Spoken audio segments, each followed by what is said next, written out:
Olá,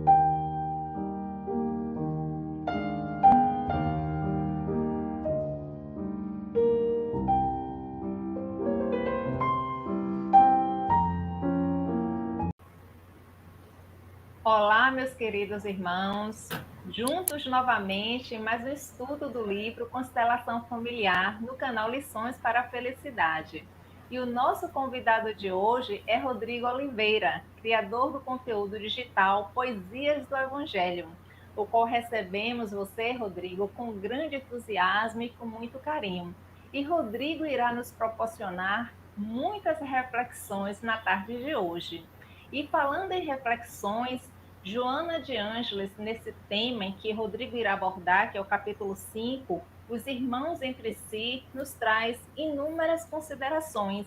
E dentre essas inúmeras abordagens, ela pontua que desde a infância os irmãos apresentam afinidades ou animosidades, cabendo aos pais estarem sempre vigilantes e ofertarem a educação necessária para a compreensão e harmonia entre todos, para a boa convivência familiar, combinando dessa forma para a própria sociedade. E antes de passar a palavra para Rodrigo, convido a todos vocês a nos unirmos num único pensamento. Vamos orar.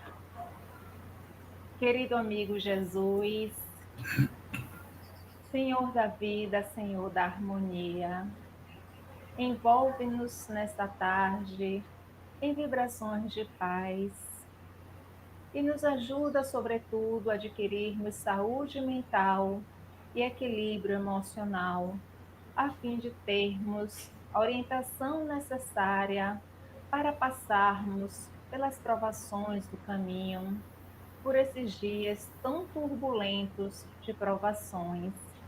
Inspira o nosso irmão, que para uso da tua palavra de luz em nossos corações e em teu nome, em nome de Deus e da assistência fraterna dos espíritos bons, é que damos por iniciado o nosso estudo da tarde de hoje, com votos de paz e de saúde para todos. Que assim seja. Rodrigo, a palavra é sua.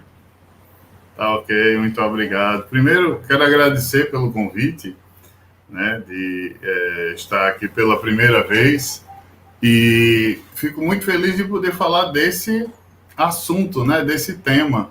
E ainda fui brindado com um capítulo muito especial que fala dos irmãos, né, que para mim tem um significado bem especial. Eu sou irmão do meio, né? Somos 3 irmãos, 3 homens.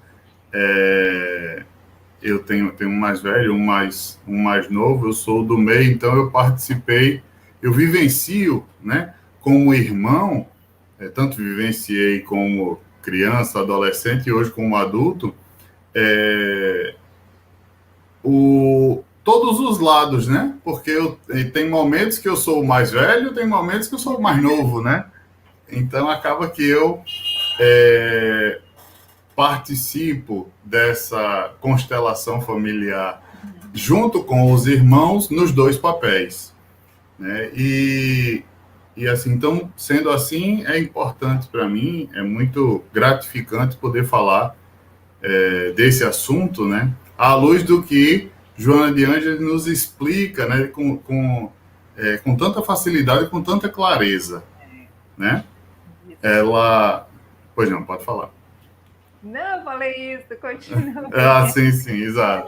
Pois é, então, assim, nessa questão, nesse capítulo, onde ela fala sobre os irmãos, né, a gente vê a importância, né, da família, na verdade, porque é interessante como ela, em todos os capítulos do livro, ela fala de sempre num tema específico, mas trazendo a importância, né, da família toda e de como a família evoluindo causa as transformações na sociedade, né?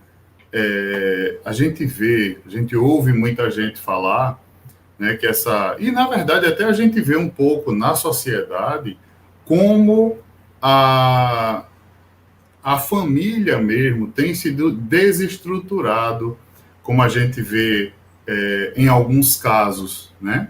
E Joana, inclusive, diz que o que parece que está acontecendo, essa aparente desestruturação, mas que ela diz que, na verdade, não é bem isso que está acontecendo, né? É que nós, na verdade, com o tempo, vamos... Às vezes a gente precisa, como nós sabemos, né, sofrer um pouco para poder entender o caminho correto, né?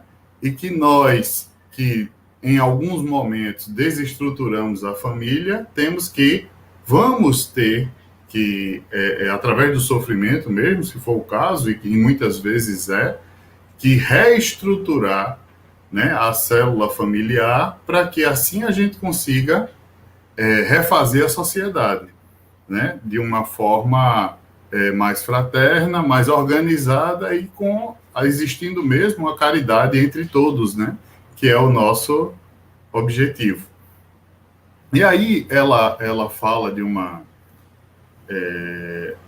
questão, né, das oportunidades que nós temos no núcleo familiar, né? Ela começa falando sobre como esse núcleo familiar nos proporciona uma oportunidade de reajuste, né, de todos nós, de todos os membros da família, né? E aí ela fala, nesse capítulo especificamente, da importância dos irmãos, né, do relacionamento entre os irmãos, nos mostrando que esse início, né, essa convivência com os irmãos no lar vai proporcionar essa convivência harmônica entre os irmãos, todos filhos de Deus, né, de toda a sociedade. E aí ela fala, né, de que isso é uma concessão valiosa, né, de Deus para com todos nós, né, para que a gente consiga, nesses relacionamentos, atingir o equilíbrio que muitas vezes nos falta, né, que a gente, através de tantas reencarnações, né, acabamos nos ferindo, né, entre si, entre nós mesmos, e essa oportunidade de estarmos juntos no lar, e aí a gente aqui está falando mais especificamente entre os irmãos, né, essa oportunidade de estarmos desde crianças, adolescentes, e depois mesmo como adultos, isso é uma oportunidade muito grande para que a gente consiga se reestruturar os relacionamentos que nós tivemos com os nossos irmãos. E aqui falando de irmãos consanguíneos, né? Ou mesmo que sejam adotados ou que sejam filhos de um outro casamento, de um pai nosso ou da mãe, mas que compõem junto com a gente, como irmãos, a constelação familiar. Então ela fala dessa importância de como a gente deve se portar, de como os pais devem, inclusive, ajudar, e tem um papel fundamental nisso. E aí tem algumas questões que eu gostaria de pontuar, que são, primeiro, o trabalho do cristão. Eu não vou nem aqui falar como espírita em si, né? Porque aí já é um ponto, um nível acima que nós temos que ter, né? Por sermos espíritas, temos o conhecimento ainda maior, ainda mais vasto de que os outros cristãos. Por quê? Somente porque a espiritualidade superior nos traz, né? Nós temos nessa vasta obra, né, de todos esses espíritos. Vamos colocar aí somente, se a gente for pegar só de psicografados por Chico, por Divaldo, nós já temos aí um material riquíssimo para que a gente entenda o nosso dever, na sociedade, e esse nosso dever na sociedade começa, obviamente, na família, né? Eu vou dar um exemplo, vou falar de um livro que eu gosto demais, gostei demais, comecei a ler o livro despretensiosamente, comecei dando uma olhada, que é o livro de Hermínio Corrêa de Miranda, Nossos Filhos São Espíritos. Comecei lendo esse livro sem muita pretensão, só como eu gosto demais das coisas de Hermínio Corrêa de Miranda, e depois quando comecei a ler, me apaixonei pelo livro, onde ele fala muito bem de todas essas questões também. Mas então, voltando para cá, para Joana de Ângeles, para o nosso capítulo em questão, ela fala que essas reuniões entre os filhos, essa reunião que nós temos, né, com os nossos irmãos, são uma oportunidade que nós temos de reparar os nossos erros do passado, juntamente com os nossos irmãos, ou seja, nós passamos através de encarnações uns ofendendo aos outros, né, durante todo o tempo que nós viemos tendo nas encarnações anteriores, e que sempre numa tentativa de reconstruir esses relacionamentos, né, de reconstruir. O que aconteceu até hoje com muitos de nós é que nessas tentativas a gente acabava resgatando aqui um relacionamento com um irmão nessa encarnação, mas criando outros 3, 4 débitos. Então, sempre adquirindo novos débitos. E eis que é chegada a hora, nesse período de transição, que a gente consiga, inclusive, no início desse período, quando vem a doutrina espírita, nos explicar a nossa responsabilidade, então é chegada a hora da gente agora começar a acertar mais do que errar, né? Então, e aí Joana fala dessa responsabilidade que temos todos. Uma coisa muito interessante é que Joana de Ângeles fala, e depois eu vou falar mais especificamente dos filhos, mas uma coisa muito interessante é que nesse capítulo, mesmo nesse capítulo, em que ela fala os irmãos entre si, ela cita muito a importância dos pais, a tarefa ou o papel dos pais na construção desses relacionamentos, né? Você vê que ela fala primeiro lá das reencarnações, né, de filhos que têm afinidades, e isso aí é até mais simples, ou mesmo que tenham diferenças de relacionamento, né, diferenças de posicionamentos, vamos dizer assim, de pensamentos, de preferências, mas que não tem tantos compromissos tão graves. Mas, e aí ela diz que isso é uma bênção e que facilita para a família, e a gente sabe disso, né, para quem tem irmãos mais tranquilos, que não brigam tanto, que não tiveram tantas desavenças durante a vida, e eu mesmo posso falar disso, né? Não tive tantos comprometimentos, né, mais graves com meus irmãos, graças a Deus. Então, assim, posso falar disso com certa tranquilidade. Mas Joana também fala que em outros casos existem relacionamentos entre irmãos que são de compromissos mais graves, né, onde houve casos de traição, de assassinato. Então, ou seja, nesses casos onde tem um ódio maior, e aí ela fala, a gente percebe isso já desde a infância, né, onde irmãos não só não mostram aquela afetividade, aquele cuidado um com o outro, mas que mostram muito mais uma animosidade, né? E aí ela fala sobre irmãos que, desde pequeno, mostram aquela birra, aquela má vontade para com um irmão. E é aí, nesse exato momento, onde Joana fala que, quando isso acontece, a gente percebe que existem ali comprometimentos mais graves e que é nesses casos onde a gente tem que se esforçar mais, onde a gente precisa ter uma conduta cristã de maior esforço mesmo, para que a gente consiga aparar essas arestas, para que a gente consiga remover esse ódio, né, através do perdão, através da compreensão, através da ajuda, do amor, sobretudo. Mas aí ela fala, né, da responsabilidade dos pais sobre isso. Isso é muito importante a gente ver.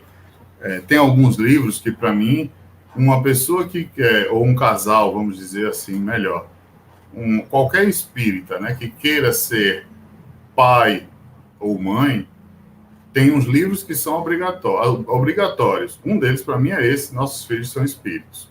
Outro é este, Constelação Familiar. Porque Joana de Ângeles aqui, ela está falando muito bem, veja que ela fala em todos os momentos do dever dos pais. No capítulo onde ela fala dos avós, ela fala dos avós como pais e da responsabilidade que eles têm nessa dinâmica da família. E aí ela diz uma coisa, por exemplo, em manifestações de ciúme por insegurança emocional, reações psicológicas de conflitos em surgimento. Veja que ela está falando disso, ou seja, nesses momentos, ela diz que os pais têm um papel fundamental de compreender essas reações dos filhos, né, dos que são ali irmãos, e que os pais têm que saber administrar, né, que saber administrar essas situações para que esses problemas não cresçam, né? Então, cabe aos pais esse papel de administrar essas animosidades entre os irmãos. O que nós sabemos, né, para nós que estamos hoje num mundo de ainda provas e expiações, os pais não são ainda seres superiores, espíritos superiores. Eu, por exemplo, sou pai e me incluo nisso, obviamente. Não sou um espírito superior. Estamos ainda na luta, mas já na luta da nossa evolução, mas já com o papel de educar aos espíritos que são nossos filhos e de administrar esse relacionamento entre eles, né? Ou seja, então, o que é que ela diz? Os pais, quando eles percebem essas birras, essas brigas, essa má vontade de um filho com outro, né, dos irmãos, os pais precisam saber como lidar com isso, para não alimentar mais ainda esses ódios. Um dos exemplos que ela dá é de quando se tem filhos, né? Ou se tem um filho que é mais tranquilo, que é mais amigável, que dá menos trabalho, e tem um que dá mais trabalho, um filho que é mais rebelde, que tem mais complexos mesmo, vamos dizer, um complexo de inferioridade, ou de como se ele achasse, né, que está sendo perseguido o tempo todo, que ninguém gosta dele, muitas vezes porque tem a consciência culpada, mas que cabe aos pais não castigar ou mesmo não continuar julgando ou agravar aquela situação já difícil do filho que tem mais dificuldade. Então, cabe aos pais ter mais amor ainda. É lógico, não só com esse filho, para não acabar prejudicando o outro, não acabar gerando problemas psicológicos para o outro, que já estava mais tranquilo. Muito menos, os pais também não devem colocar a responsabilidade de recuperar, vamos dizer assim, o filho que está com mais rebeldia, né, que tem mais dificuldades no relacionamento. Também não pode os pais colocarem esse papel de amenizar a situação em cima do filho que não dá tanto trabalho. Mas Joana fala disso dizendo que os pais precisam agir corretamente, agir com equidade para com todos os filhos. o que é certo, o que é regra, a mesma para todo mundo. Né? E aí, ela inclusive diz, né, que deve-se aplicar as regras, a correção, né, sem humilhação, mas também sem a aquiescência com o que é incorreto. Né? Então, não é porque o filho está fazendo alguma coisa incorreta e está rebelde que eu vou também chegar para ele e vou concordar para que ele fique bem. Não. É aplicar e ensinar o que é correto, mas que seja de forma equânime, vamos dizer, para todos os filhos, para que todos sejam educados da mesma forma. A gente sabe como isso é difícil, né? Como ainda espíritos inferiores que somos, que estamos ainda nessa luta de evolução, a gente sabe como isso é difícil no dia a dia. E como a gente vê, basta que a gente tenha um pouco mais de proximidade com qualquer casal, ou com 2, 3 casais aí, que a gente vai perceber como isso acontece. Como tem, por exemplo, uma mãe que tem 2 filhas e com uma delas tem uma afinidade muito maior. E de como é escanteada a filha que tem mais dificuldades, que é mais rebelde, que dá mais trabalho. De como muitas vezes os pais cometem o equívoco de comparar, de dizer, pai, por que você não é como seu irmão? Né? Ou por que você não é como sua irmã? Então, para mim, chama muita atenção como Joana de Ângeles fala disso num capítulo em que ela trata dos irmãos, os irmãos entre si. Mas ela, mesmo nesse capítulo, ela cita bastante a responsabilidade dos pais. Eu acho que para qualquer pai que lê esse livro, fica gritante como Joana mostra a responsabilidade, como mostra de fato, olha, aos pais, vocês são responsáveis, vocês têm uma responsabilidade muito grande. Por isso, hoje é de preocupar quando nós vemos casais que são pais, né, que vão ter filhos sem ter uma educação religiosa, e aí eu digo, como falei no início, não necessariamente espírita, né, mas que seja cristão. E é responsabilidade de todo cristão servir de exemplo para os outros.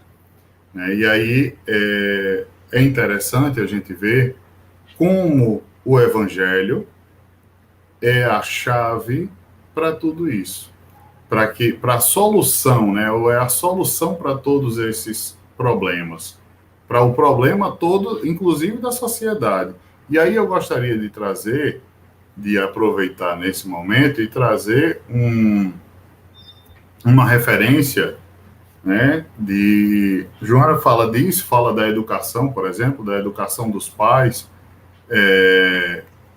de quando deveria, né? Ela diz, olha, a eminente educadora italiana Maria Montessori, e ela diz, ela foi consultada de quando deveria começar a educação dos filhos.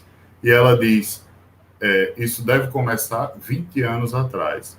Ou seja, essa educação dos filhos deve começar na preparação dos pais, né?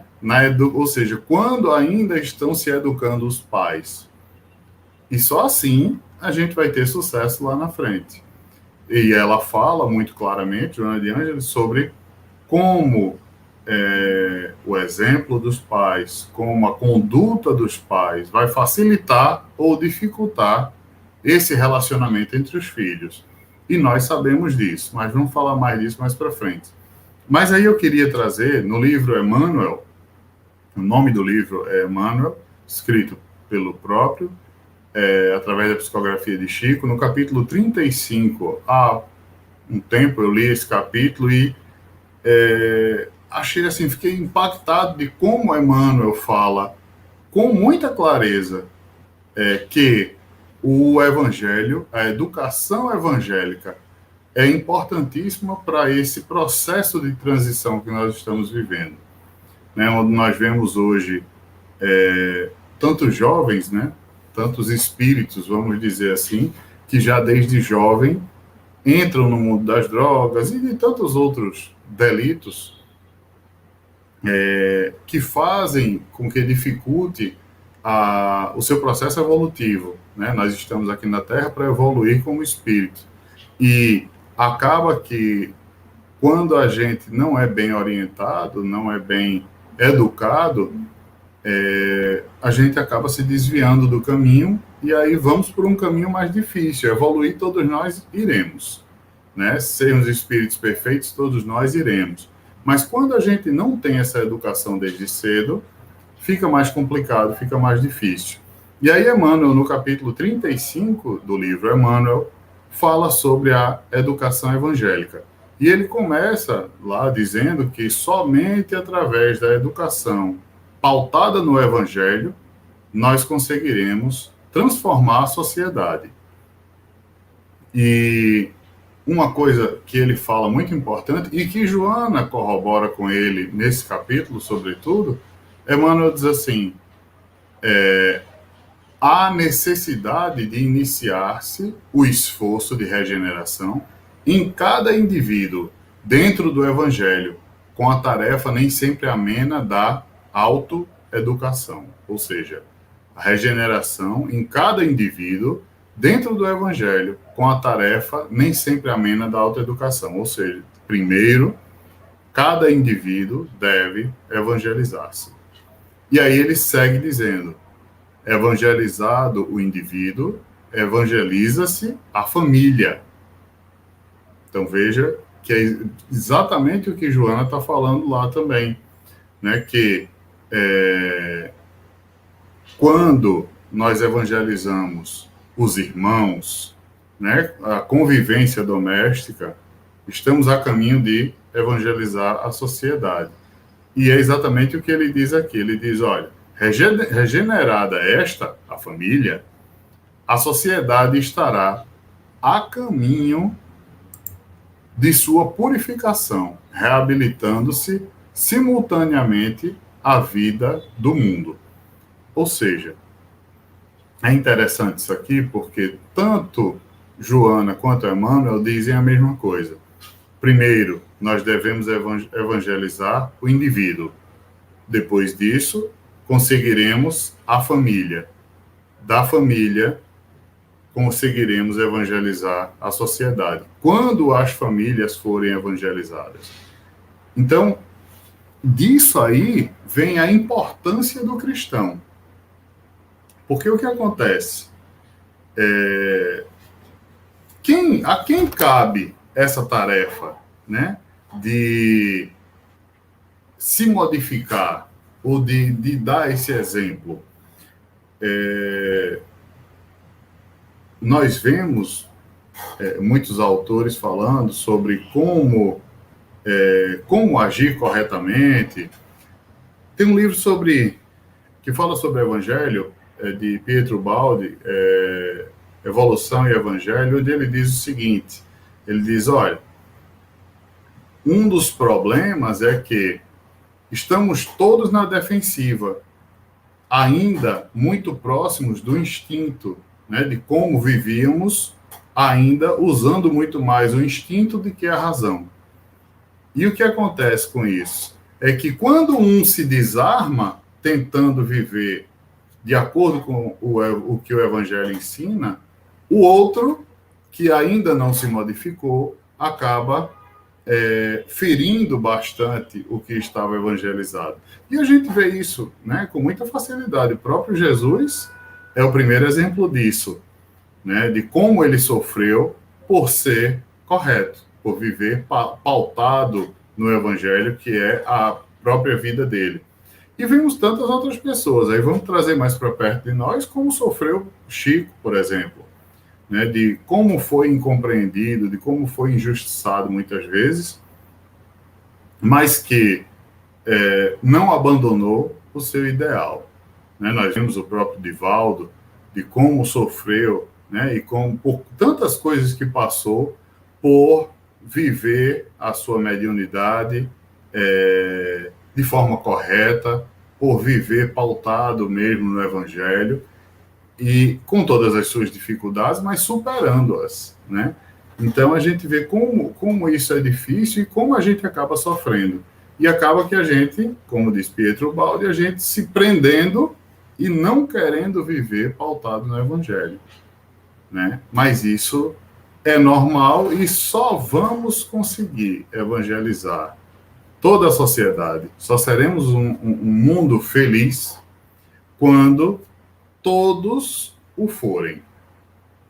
Então, é uma dificuldade de fato, mas que a gente precisa fazer. Mais difícil ainda é não viver o Evangelho, porque a gente acaba sofrendo, porque nós próprios acabamos cometendo os equívocos para com os nossos irmãos.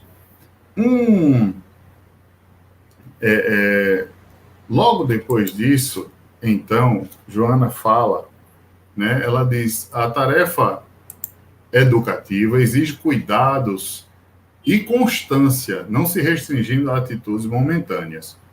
Vejam o que ela está dizendo aqui. Essa educação, ela precisa ser constante. Não é em um momento que eu vou chegar para o meu filho e ensinar como ele deve proceder. Não é num momento isolado, mas sim, como ela diz aqui, uma tarefa de constância. É difícil por conta ainda da nossa condição, mas é o que nós devemos fazer, é o que nós devemos praticar, né, no nosso dia a dia.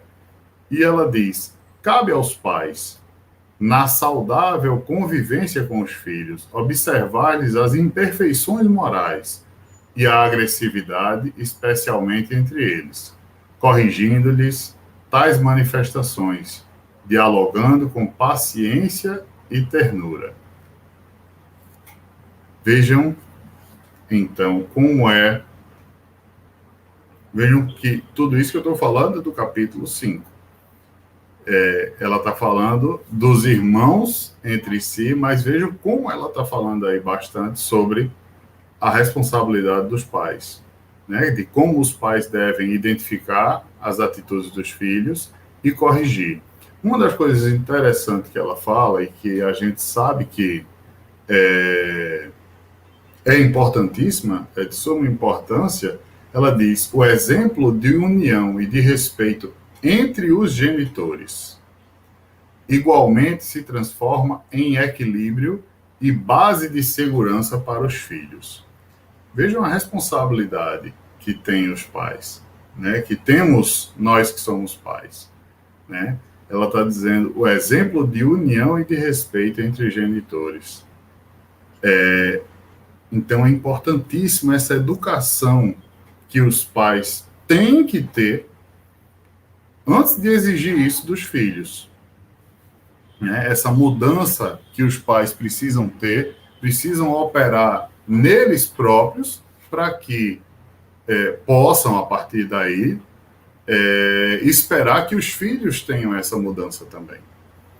Né? É importantíssimo que haja esse exemplo mesmo dos pais, porque não vão conseguir dizer aos filhos que se deem bem, que se ajudem, né, que tenham uma atitude fraterna para com seu irmão, se você, o pai, não está agindo dessa forma para com sua companheira, ou a mãe para com o seu companheiro. Veja a seriedade, a gravidade do papel dos pais, né?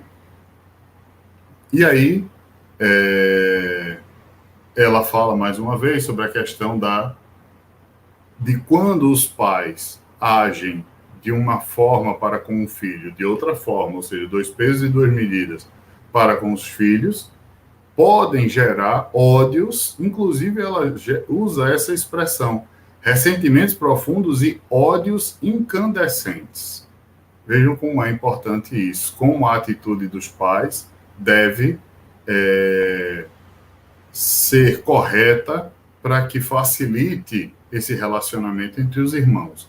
E aí agora eu vou falar sobre os próprios filhos, o cristão, porque aí eu falei até agora muito mais sobre os pais, que inclusive para mim é o foco do que Joana fala. Mas vamos falar de nós como irmãos, né? De como nós temos essa responsabilidade. Então, o cristão, sendo pai e mãe, eu acho que já ficou muito claro. Sendo irmão, mesmo que eu tenha irmãos, que eu tenha dificuldade de relacionamento, para nós que somos cristãos, a gente precisa ter uma atitude diferenciada. Né? Muitas vezes a gente vê pessoas dizendo que meu irmão não faz isso, eu não vou fazer também, que eu não vou ser besta. Né? Mas nós sabemos que, como cristãos, a gente deve dar o exemplo da atitude correta, mesmo que o outro não faça. Então, mesmo que meu irmão não esteja agindo corretamente para comigo, eu tenho que agir corretamente, eu tenho que mostrar para ele a forma correta de agir. Eu tenho que, através dessa boa ação, dessa atitude correta para com o irmão biológico, ele vai, em determinado momento, olhar e dizer, realmente, por que eu estou fazendo isso com ele se ele só me faz o bem? Né? Se ele me faz o bem toda vez, por que eu estou fazendo mal a ele sempre? Nós sabemos que existem as dificuldades que já vêm de outras encarnações, mas que, como diz lá no Evangelho segundo o Espiritismo, não há coração tão perverso que não seja tocado de boas resoluções.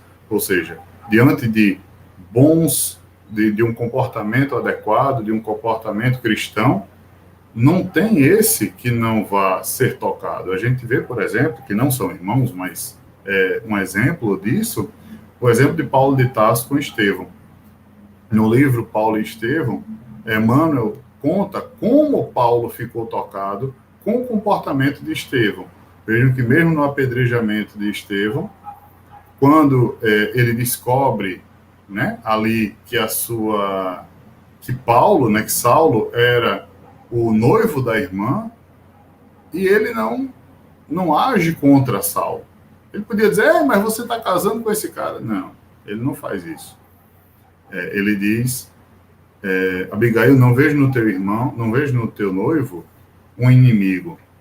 Né? Ele foi fiel a Moisés, mas ainda não conhece Jesus. Quando ele conhecer Jesus, será melhor ainda, né? Será fiel ao Cristo até o fim. Então, vejam a atitude dele. E quando a gente age assim para com nossos irmãos biológicos, ou não, né? Mas aqui estamos focando dentro da família. Quando a gente faz isso, ou seja, quem tem mais conhecimento, quem é mais evangelizado, tem mais responsabilidade, tem essa responsabilidade de evangelizar os irmãos. Na obra de André Luiz, na obra No Mundo Maior, tem um exemplo de como essa bênção da reencarnação em família traz para a gente esses benefícios mesmo da reparação dos erros que acontecem. No caso, no livro No Mundo Maior, André Luiz chega numa casa e tem uma criança de 8 anos de idade que sofria muito, ele tinha uma paralisia, e Calderaro explica para André Luiz. Eu vou ler um pedacinho para que vocês entendam o que está se passando. Ele diz assim, Calderaro, é paralítico de nascença, primogênito de um casal aparentemente feliz. Conta 8 anos na existência nova. Não fala, não anda, não chega a sentar-se, vê muito mal, quase nada ouve da esfera humana. Então, uma criança que tinha uma deficiência e que... por que isso aconteceu? Né? Ele diz assim, há quase 2 séculos decretou a morte de muitos compatriotas numa insurreição civil. O que acontece então? Resumindo a história. Foi um espírito que em outra encarnação mandou matar vários inimigos dele. usando da autoridade que tinha. E o que acontece quando ele desencarna? Passou muito tempo sofrendo obsessões, né, no mundo espiritual, e reencarna desta forma num lar onde a mãe era uma criatura evangelizada, né, onde tinha o hábito da oração sempre, e esse irmão, essa criança, né, no caso, ele está lá sofrendo no plano espiritual. André Luiz está vendo 2 obsessores junto dele. E André Luiz fica, né, espantado com aquilo. Mas aí vejam o que acontece. Calderaro diz o seguinte: voltarão os 2 obsessores, que eram vários. Desses vários, com o tempo, pela atitude da mãe, por ver o sofrimento do menino mesmo, já começaram a ir embora e foram indo embora, perdoando e deixaram para lá, seguiram seu rumo, até que ficam 2 que tinham mais ódio daquele menino. E aí Calderaro diz: voltarão ao sol da existência terrestre por intermédio de um coração de mulher que compreendeu com Jesus o valor do sacrifício. Em breve, André, consoante o programa Redentor já delineado, ingressarão nesse mesmo lar, na qualidade de irmãos do antigo adversário. Ou seja, esses 2 espíritos vão ser irmãos do menino, do antigo adversário. E diz: e quando entrelaçarem as mãos sobre ele, consumindo energias por ajudá-lo, assistidos pela ternura da abnegada mãe, vejam a importância dos pais, da mãe nesse caso sobretudo, amorosa e justa, beijarão o velho amigo com imenso afeto. Transmudar-se-ão as negras algemas do ódio em alvinitentes liames de luz, nos quais refulgirá o amor eterno. Chegado esse tempo, a força do perdão restituirá nosso doente à liberdade. Então, ele fala que, através da família, né, através da reencarnação dentro de um lar, esses espíritos que passaram tanto tempo se agredindo vão se reharmonizar, vão acabar com os problemas, com as animosidades que tinham entre eles, e vão, sendo irmãos consanguíneos, vão conseguir resgatar esse relacionamento que tinham. Para a gente encerrar, eu queria então falar de um outro exemplo, e aí de um exemplo de cristão, porque é isso, né, que cabe a nós, é falar do caso de Bartolomeu no livro Boa Nova.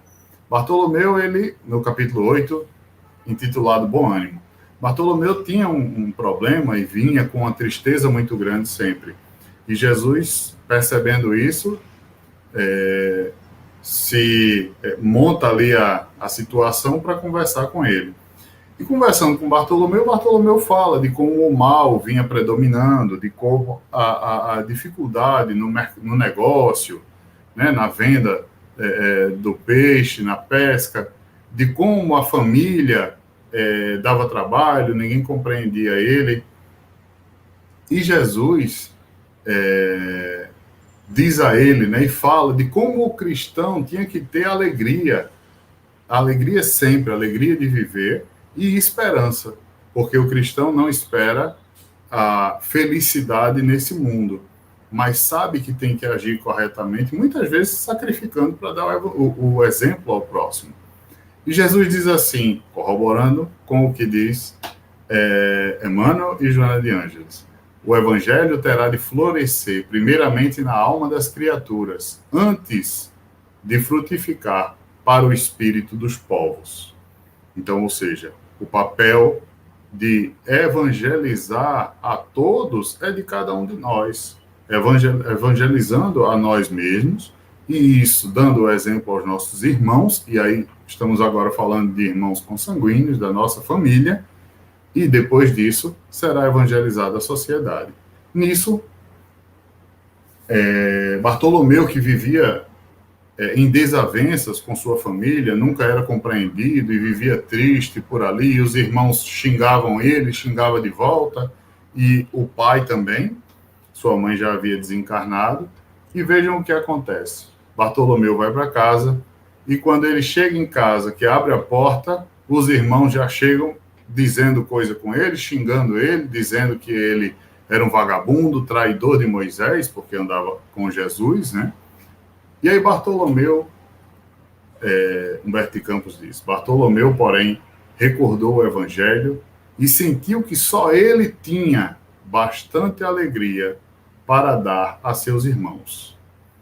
Em vez de reagir asperamente como de outras vezes, sorriu-lhes com bondade das explicações amigas. Então, Bartolomeu mudou a atitude. Em vez de ele chegar em casa e gritar de volta e brigar, não. Ele lembrou-se da conversa de Jesus, lembrou-se do que Jesus havia ensinado e agiu agora corretamente, de acordo com o Evangelho. E aí ele diz: seu velho pai o acusou escorraçando. O apóstolo, no entanto, achou natural. Seu pai não conhecia a Jesus e ele o conhecia. Não conseguindo esclarecê-los, guardou os bens do silêncio e achou-se na posse de uma alegria nova. Então, meus irmãos, esse é o nosso papel. Esse é o nosso papel como irmãos dentro da constelação familiar. É de viver, de fato, como cristãos, como pessoas que têm o conhecimento do Evangelho, nós sabemos, né, a forma correta de agir, né, de agir dentro da caridade, do amor, de fazer o bem para os nossos irmãos, mesmo que eles não o façam conosco. Sendo assim, conseguiremos, como disse Jesus, como diz Emmanuel, como diz Joana de Ângeles, evangelizar a nós mesmos. Sendo assim, conseguiremos evangelizar as nossas famílias e nisso estaremos a caminho de evangelizar a toda a sociedade. Muito obrigado, então, a todos. Um grande abraço. Está fechado seu microfone. Eu sempre deixo esse microfone fechado, eu esqueço, vou ficar aqui empolgada com as palavras de vocês. Por mim, você ficava um pouquinho mais aí, né? Porque, na realidade, o que você trouxe foi um roteiro excelente para todos nós, né? Para que possamos exercer o nosso papel na família, não só como pais, como filhos, como irmãos, mas, sobretudo, colocar em prática, especialmente o cristão. Porque até o próprio Espírito Amélia Rodrigues, ela nos diz que não se educa se estando educado, sem estar educado, não se disciplina sem estar disciplinado. E a gente vê muito isso na família, né? Às vezes a pessoa querendo que a gente tenha um determinado comportamento, uma determinada postura e não dá exemplo. Então, nós estamos na família e, ao mesmo tempo, um dependendo do outro, do bom comportamento do outro, para que a gente possa criar esse bom ânimo e prosseguir, porque esse é o caminho, né? Nós somos espelhos. Então, esse capítulo que Joana nos traz e que você nos trouxe assim, com pontuações maravilhosas, é realmente um capítulo para que a gente possa reflexionar e ver como é que está o nosso papel, seja como irmão, como pai, como filho dentro da família. Você foi muito feliz nessas palavras, viu? Parabéns. Muito obrigado. Muito obrigado. Vamos orar. Vamos lá. Senhor e Mestre Jesus, é o momento da nossa gratidão. Abençoar a Rodrigo para que ele possa continuar estudando e trazendo essas pontuações maravilhosas para todos nós, que nos trouxe pontos maravilhosos para que possamos refletirmos de fato na nossa prática enquanto cristãos ou não dentro da família. Ilumina, Senhor, o nosso pensamento, nos dá bom ânimo, nos dá força, para que possamos, a cada passo, buscarmos sermos hoje melhores do que ontem e amanhã melhores do que hoje. Só temos a lhe agradecer, mestre amigo, em teu nome, em nome de Deus e da assistência fraterna dos espíritos bons, damos por encerrado o nosso estudo da tarde de hoje, rogando bênçãos para os corações de cada um de nós. Que assim seja. Até o nosso próximo encontro. Ok, muito obrigado. Um grande abraço.